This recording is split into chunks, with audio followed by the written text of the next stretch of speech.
Good afternoon, everyone. Before I start, Mike, okay.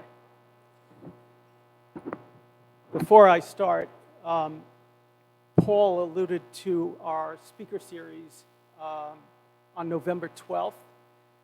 We have a terrific guest in Jonathan Conricus. He's probably a name that you don't recognize, but when you see him, you will.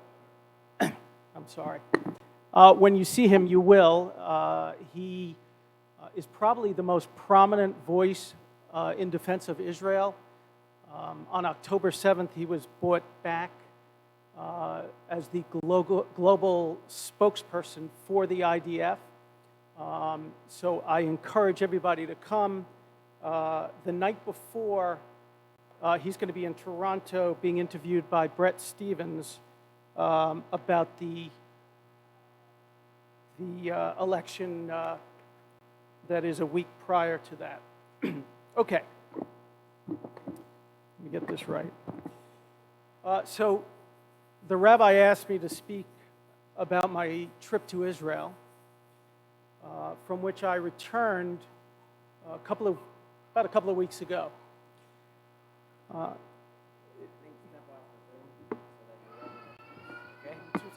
Too tall? Too tall. Okay. All right. How's that? Okay? Great. So as I said, the rabbi asked me to speak about my trip to Israel. And the problem I have and had is generally you like to come back with a story, much like when my son Ali was bar mitzvahed a couple of years ago. There was this joyous story that we all came back with. I don't have that, and I don't really have the words to describe my experience. So I'm left sharing with you some experiences and impressions, and hopefully it will connect with you, and you will feel a part of my experience. So when I arrived in Israel, I arrived to the news of 6 hostages being murdered. And the next day was the funeral for Hirsch Goldberg Poland.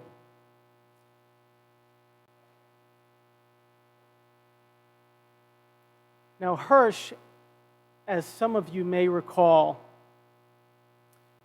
became a global symbol for the American hostages in captivity. And he was the kind of kid that many of us could easily see as our son. So I felt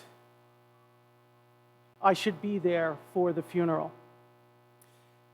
The next morning, I took a train from Tel Aviv to Jerusalem, and I got to the station, and I asked a taxi driver if he would take me to the funeral.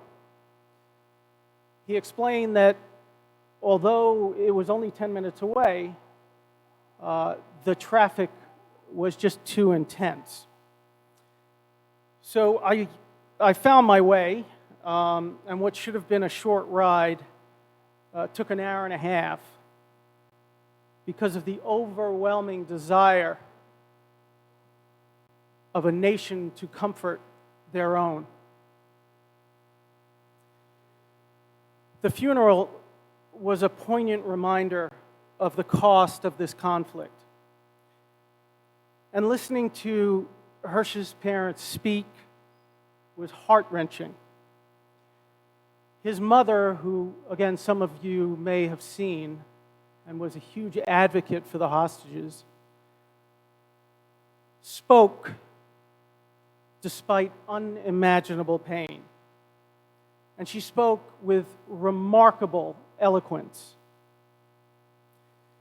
But for me, what came through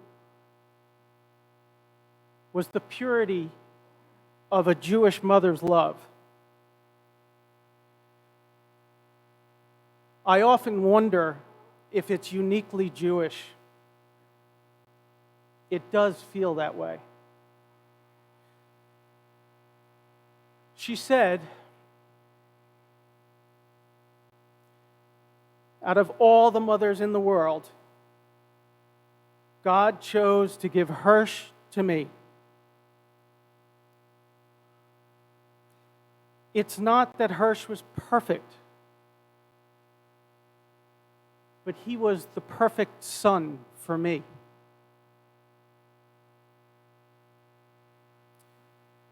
She concluded with,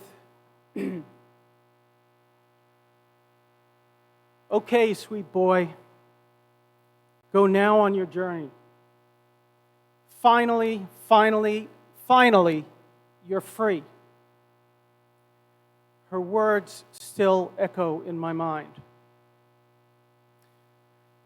As I stood there, I felt the grief and helplessness, but in that moment, I also felt a sense of community and solidarity. When the funeral was over, I approached the podium. The family had already left, and I believe it was the head of the hostage family forum who was still there. And he was explaining, we were talking, he was explaining to me that this was his 14th hostage funeral.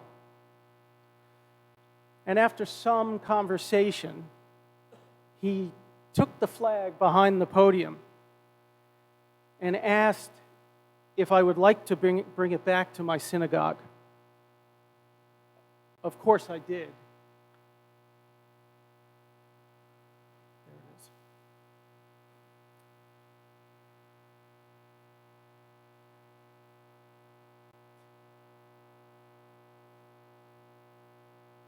In Tel Aviv's Hostage Square, I witnessed the power of community in the face of helplessness. Every Tuesday in Hostage Square, since October 7th, the families sit in circles and they speak to people, 100, 200 at a time. And there are a couple of thousand people there, so there are 20, 25 circles. And they're sharing this unified sense of helplessness and hope. I participated in a number of these circles, and I met the father of Itai Chen, who was murdered in Gaza. I met Omer Nutra's grandparents.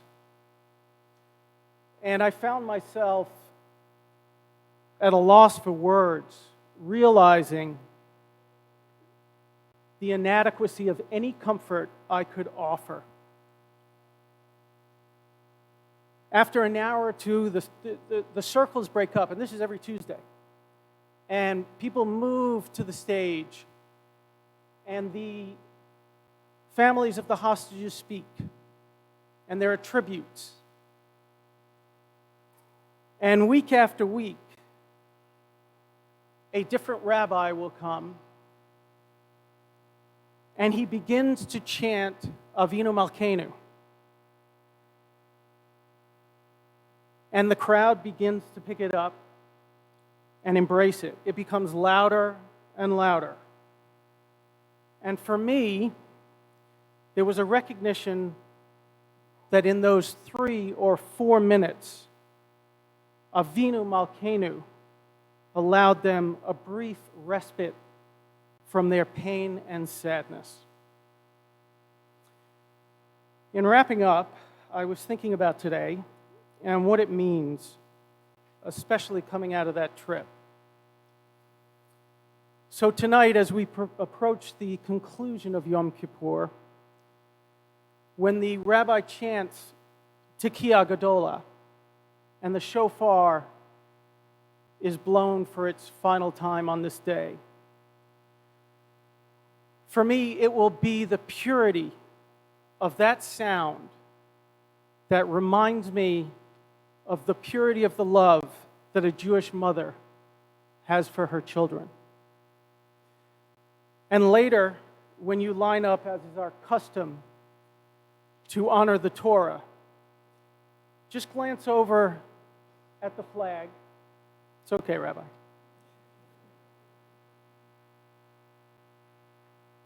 And consider how we might work towards a future where flags are no longer needed. And finally, although we don't sing Avinu Malkeinu on Shabbat, please keep in mind the power of what it means to be part of a community that is ever present in times of tremendous joy and great despair.